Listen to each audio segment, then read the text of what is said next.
Ordinary differential ইকুয়েশনের singular solution or singular integral, এটা কিন্তু একটা very very important topic.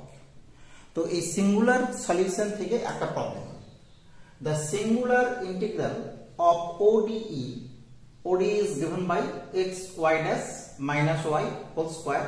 This is x square into x square minus y square is 4 options are given here.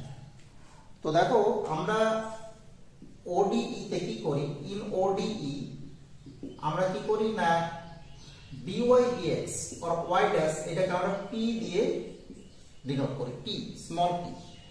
তো আমরা যদি small p এখানে লিখে ফেলি, দেখো x p minus y whole square, this is x square into x square minus y square। এবার এটাকে যদি আমরা একটু স্কয়ারটাকে এক্সপ্যান্ড করে নিই, আমরা পেয়ে যাচ্ছি x square p square minus 2xyp plus y square minus x square into x square minus y square, this is equal to 0। তো এবার এটা দেখো আমরা সিঙ্গুলার সলিউশনের একটা রুল হচ্ছে কি না, যদি এরকম হয় ap square plus bp plus c this is equal to 0, এই ধরনের যদি তুমি ডিফারেন্সিয়াল ইকুয়েশনটা পাও মানে p এর কোয়াড্রেটিক, তাহলে কি হবে, খুব সিম্পলি আমরা সিঙ্গুলার সলিউশন বার করতে পারবো এর ডিসক্রিমিনেন্ট সমান 0। What is discriminant?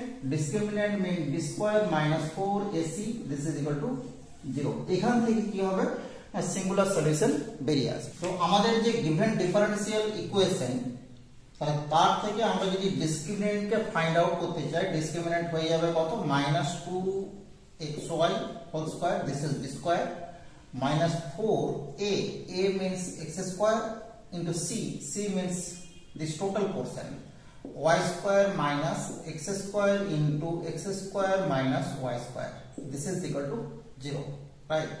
তো এবার দেখো আমরা এখান থেকে পেয়ে যাচ্ছি x square y square minus x square into y square minus x square into x square minus y square, this is equal to 0।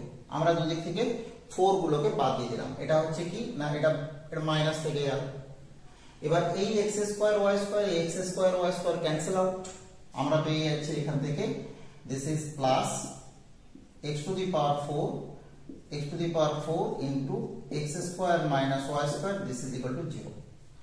এখান থেকে আমরা দুটো জায়গাতে যেতে পারবো, একটা হচ্ছে x to the power 4 this is equal to 0, আর একটা হচ্ছে কি না y square this is equal two x square. এখান থেকে আমরা পাবো x ইকুয়াল টু 0, এটা একটা ট্রিভিয়াল কেস, আর এখান থেকে আমরা পেয়ে যাচ্ছি y this is equal two plus minus x। Clear? তার মানে দেখা গেল যে সিঙ্গুলার সলিউশন কি হবে, সিঙ্গুলার সলিউশন হচ্ছে y equal to x or y equal to minus x, because this is x equal to 0, this is trivial. তো এই যে y equal to x or y equal to minus x, আমরা দেখতেই পাচ্ছি আমাদের অপশনে y equal to x আছে, আমরা কারেক্ট অপশন পেয়ে গেলাম।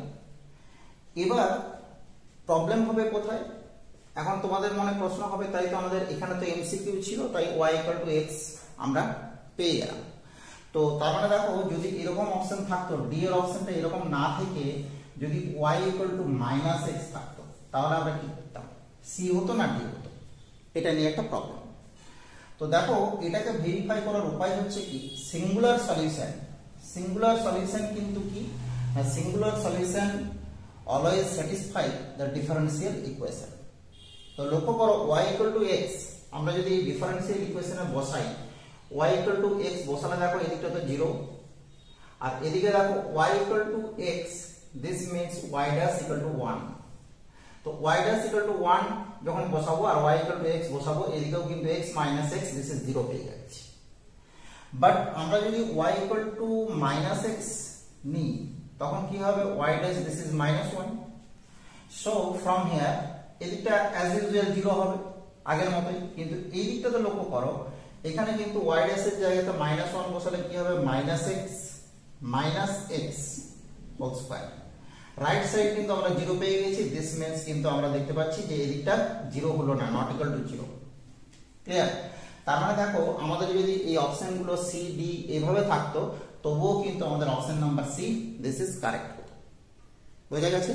ব্যাস, তাহলে এইটা হচ্ছে মূল ব্যাপার। এখানটাতে আমি প্লাস মাইনাসটাকে একটু ক্লারিফাই করে দিলাম, যদি তোমাদের এক্সামে ধরো এমন হলো যে অপশনগুলোকে একটু উলট পালট করে দেবে। ওকে, থ্যাংক ইউ। দেখতে থাকো এই ধরনের ছোট ছোট টিপস আর শর্ট ট্রিক জানার জন্য math A to Z। Thank you for watching.